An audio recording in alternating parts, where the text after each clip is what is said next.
And me family విషయానికి వస్తే మళ్ళీ నాన్నగారు ఆర్టీసీ డ్రైవర్గా చేశారు కదా, అంటే అదే ఒక గొప్ప కిక్ నాకు తెలిసి. అంటే ఒక చిన్న స్థాయి కాదు, ఒక సాధారణ స్థాయి ఫ్యామిలీ నుంచి ఆల్మోస్ట్ ఒక సూపర్ స్టార్ అయిన కొడుకు, అదే పెద్ద కిక్ ఇచ్చే విషయం.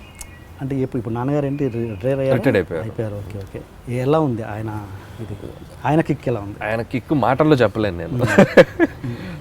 పొద్దున్నే పేపర్లో న్యూస్ ఉంటే ఆ న్యూస్ తీసుకొని పేపర్ జాబ్ పెట్టుకోవడం, సినిమా రిలీజ్ అవుతుంటే ఒక ఫ్లెక్సీ వేసి ఊరిలో నడి బొడ్డులో ఫ్లెక్సీ చేసుకోవటం, సినిమా రిలీజ్కి 4 రోజుల ముందు హడావిడి చేసి మొత్తంతో వెళ్ళి సినిమా అంతా హ్యాపీగా ఎంజాయ్ చేసి వచ్చి 10 మందికి చెప్తూ దాన్ని ఎంజాయ్ చేయటం.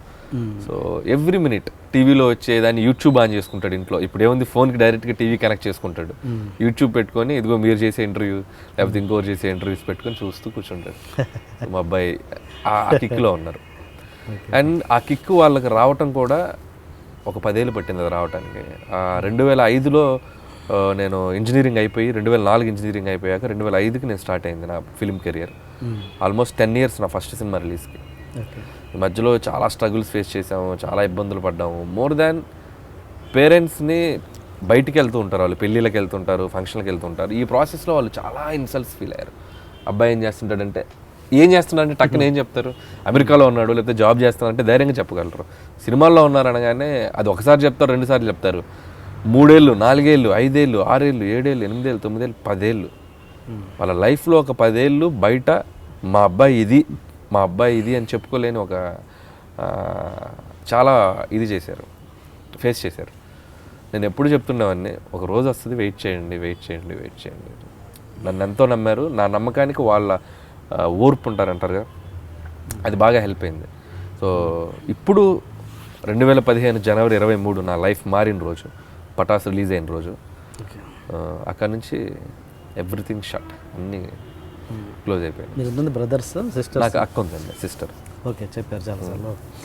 ఓకే, అండ్ నాన్నతో ఎప్పుడన్నా బస్సులో ప్రయాణం చేశారా? ఆయన డ్రైవ్ చేస్తుంటే చాలాసార్లు కూర్చొని ఎప్పుడన్నా పెయిన్ ఫీల్ అయ్యారా? చాలాసార్లు. అంటే బస్ డ్రైవింగ్ అనేది చాలా కష్టమైన జాబ్ ఫిజికల్గా. అంటే ఒక మార్నింగ్ 8 మొదలైతే ఈవినింగ్ 7-8 వరకు ట్రిప్స్ తిరుగుతూనే ఉంటారు వాళ్ళు.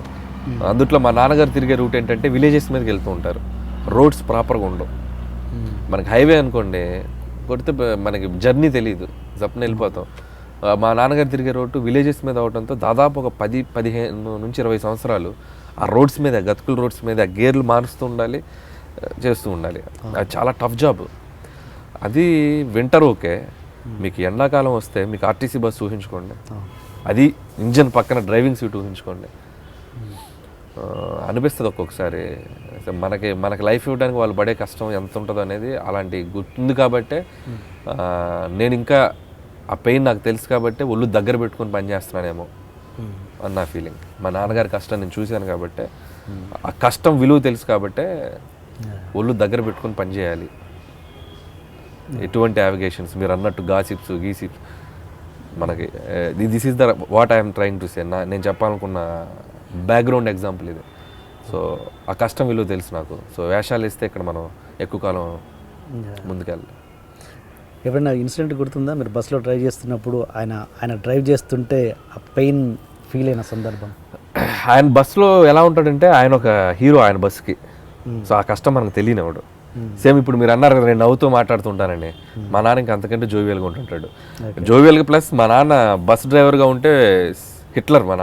మా నాన్నగారికి పేరు హిట్లర్ అని. చిరంజీవి గారు అమ్మాయిలతో అన్నయ్యలాగా తిరుగుతుంటారు కదా, కాలేజ్ అమ్మాయిలు ఎవరన్నా బస్సు ఎక్కితే సేఫ్, మా నాన్నగారు బస్సు ఎక్కితే సేఫ్. ఎవడు ఎక్స్ట్రాల్ చేయకూడదు. ఎవడన్నా అబ్బాయిలు పక్కన నుంచున్నా కూడా ఇక్కడ నుంచి వస్తుంటాడు మానిటర్లో, అద్దంలో బండి ఆపి దింపేస్తుంటాడు నిర్దాక్షిణ్యంగా. అందుకనే కాలేజ్ కుర్రాలకి ఆయన హిట్లర్ మా ఏరియాలో, అక్కడ తిరిగే బస్సులకి. సో అంత పద్ధతిగా టైం టు టైం మెయింటైన్ చేస్తాడు, డిసిప్లిన్. ఇండిగో ఫ్లైట్ లాగా అనమాట, ఆయన అరైవల్ డిపార్చర్ కరెక్ట్గా ఉంటుంది ఆయన బస్సు. అలా ఆయన చేసే దాంట్లో ఆయన ఒక స్టార్ బస్ డ్రైవర్గా.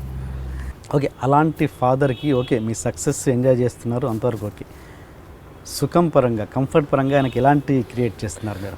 కంఫర్ట్ పరంగా అంటే హ్యాపీగా ఒక మంచి ఇల్లు కట్టించాను ఊర్లో, చాలా మంచి ఇల్లు.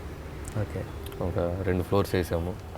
హ్యాపీగా ఇంట్లో ఇద్దరు, మా అమ్మ నాన్నగారు, వీకెండ్స్ వస్తే మంచి సరదాగా సినిమాకి వెళ్తారు. ఓకే. ఇప్పుడు మా అమ్మగారు పూజలు చేసుకుంటూ, మా నాన్నగారు ఊర్లో చిన్న చిన్న పనులు చేసుకుంటూ హ్యాపీగా ఎంజాయ్ చేస్తున్నారు. మంచి మంచి ఇన్వెస్ట్మెంట్స్ ఏమైనా ఉంటే ఆయనే ప్లాన్ చేస్తుంటారు అక్కడ నుంచి. సో నేను సంపాదించిన దాంట్లో ఆయన చెప్తూ ఉంటే ఆయన ప్లాన్ చేస్తూ తిరుగుతూ ఉంటారు. Good good. Okay. And wife విషయానికి వస్తే తను ఏం చేస్తుంటారు? తను యాక్చువల్గా టెక్కి సాఫ్ట్వేర్ ఇంజనీర్, కోపాట్. తను ఏంటి ఇప్పుడు లేదంట యూఎస్లో ఉన్నారు. తను వాళ్ళ బ్రదర్ సక్సెస్ని డైరెక్ట్గా ఎంజాయ్ చేయట్లేదా? సక్సెస్ని అక్కడ ఎంజాయ్ చేస్తున్నారు. అక్కడ వాళ్ళ బ్రదర్ వాళ్ళందరితో కలిసి హ్యాపీగా సినిమా చూసి. Okay. So she's enjoying a lot. యాక్చువల్గా ఉండాల్సిందే, అనుకోకుండా లాస్ట్ మంత్ వెళ్ళింది. సో మళ్ళీ వస్తుంది నెలాఖరికి back. Okay. Okay. Software engineer, తను హ్యాపీ. పాప తన స్కూల్కి దింపడం, తన ఆఫీస్కి వెళ్ళటం, స్కూల్కి రావడం, నాకు స్కూల్ నుంచి పాపని తీసుకురావడం, నాకు వండి పెట్టడం. సో 3 పాత్రలు కంఫర్టబుల్గా చేసుకుంటుంది. So very clear. అసలు ఏంటి మీ లవ్ స్టోరీ ఎలా అయింది చెప్పండి అది. అంటే ఇట్స్ నాట్ లవ్ స్టోరీ కాదు, కానీ బీటెక్లో ఇద్దరం క్లాస్మేట్స్ మేము. ఎప్పుడు అంటే లవ్ యాంగిల్ అనేది మాకు ఫస్ట్ ఎక్కడ లేదు, జనరల్గా మాట్లాడుకుంటూ ఉండేవాళ్ళం. అలాంటి సడన్గా ఒకసారి ఎప్పుడో కలిసినప్పుడు మాటల్లో తనకి మ్యాచెస్ చూస్తున్నారు, మనకి ఇంకా 2012 అనుకుంటా. నేను ఇంకా డైరెక్షన్ ట్రయల్స్లోనే ఉన్నాను. ఏదో పనిలో ఊరికే తెలిసిన అమ్మాయి, రైటర్గా ఉన్నాను, బాగా తెలిసిన ఫ్రెండ్. నేను మామూలుగా క్యాజువల్గా త్రో చేశా, సరదా పెళ్లి చేసుకుందాం. అమ్మాయి సీరియస్గా తీసుకుంది. సీరియస్ తీసుకుంది, బాధపడారా? Very happy. సీరియస్గా తీసుకుంది కాబట్టి నేను సీరియస్గా కనెక్ట్ అయ్యి పెళ్లి ఇమీడియట్గా అయిపోయింది ఒక దీంట్లో. But very good. తను పర్సనల్గా కూడా మంచి ఇంటర్ క్యాస్టా? Same caste. ఓకే. సో ఆ ప్రాబ్లం ఏం లేదు. సో అందరం happy. So nothing is personal లైఫ్లో, ప్రతి మ్యారేజ్ లైఫ్లో ఉండే లిటిల్ చిన్న చిన్న ఫ్రస్ట్రేషన్స్ అనేది ప్రతి ఇంట్లో ఉండేవే. అవే ఈరోజు ఒక 50 కోట్లు కలెక్ట్ చేయడానికి కారణమైంది. ఈ సినిమాలో పెట్టిన మీ ఫ్రస్ట్రేషన్ ఏంటి ఈ సినిమాలో? ఫుడ్ ఒకటి నా పర్సనల్ ఎక్స్పీరియన్స్. ఏది ఫుడ్? తమన్నా ఫుడ్ పెట్టగానే, పొద్దున్నే దోశ పెట్టగానే ఎలా ఉందని అడిగితే వెంకటేష్ గారు చెప్తారు కదా, ఫస్ట్ బాగాలేదనగానే ఓపెన్గా చెప్పొచ్చు కదా వెంకీ బాగాలేదంటే బాగాలేదని. సరే నెక్స్ట్ రోజు ఉప్మా పెట్టి తినగానే బాగుందని, అంత రూడ్గా చెప్తామంటే 2వ రోజు బాగాలేదని చెప్తారు కదా. అంత రూడ్గా చెప్తామంటే బాగుందని కాస్త కన్సిడర్గా చేయొచ్చు కదా. ఇది నా పర్సనల్ లైఫ్లో నేను ఫేస్ చేశాను. సేమ్ దోశ వేసింది, నేను సోఫాలో తింటూ ఎలా ఉంది అంటే బాగానే ఉందిలే, తను తినింది. ఇంత దరిద్రంగా ఉంటే బాగుందని చెప్తావు, ఆ మాత్రం ఓపెన్గా ఉండలేవా అని వెళ్ళింది కిచెన్లోకి. సరే నెక్స్ట్ రోజు ఇడ్లీ పెట్టింది, తిన్నాను. ఎలా ఉంది అంటే ఉప్పు ఎక్కువైంది, కొంచెం పిండి కూడా బాగాలేదు అని కొంచెం ఎక్కువ ఇచ్చా డీటెయిలింగ్. అంత స్ట్రైట్గా చెప్తావంటే ఓ 2 ముద్దలు తిని కాస్త ఇదిగా చెప్పొచ్చుగా, అంత స్ట్రైట్గా చెప్తావేంటి నేను. అప్పుడు అర్థమైంది ఆడవాళ్ళని హ్యాండిల్ చేయడం అంత ఈజీ కాదు. అది సర్ఫ్ ఎక్సెల్ కూడా సెల్ఫ్ ఎక్స్పీరియన్స్.